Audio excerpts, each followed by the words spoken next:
मनसेचे नेते संदीप देशपांडे यांना धमकी देण्यात आली आहे। अज्ञात व्यक्तीनं देशपांडेंना फोनवरून धमकी दिली आहे आणि देशपांडेंनी दादर पोलिसांमध्ये या संदर्भातली आता तक्रार दाखल केलेली आहे। मराठी विरुद्ध अमराठी वादाच्या पार्श्वभूमीवर संदीप देशपांडे यांना ही धमकी देण्यात आली आहे।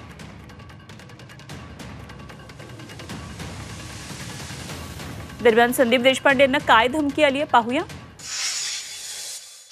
हॅलो, हा, शिवी कशाला देत आहे? तू शिवी दिलीस ना पहिले मला? तू दिली की दिली? तू दिली? तुला ना महाराज कधी ते जाऊ दे, तुझी अवकात नाही तेवढी। तुझी अवकात आहे का? हा, कोणाला म्हणतो ना?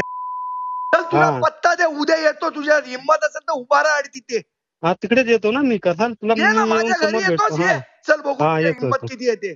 हा ठीक आहे, येतो येतो। हा ये। हा बघ तू हिंमत, बघ हिंमत। येतो कधी यायचं ते सांग। ए जा रे, सीट आणून निवडून आणून दाखव।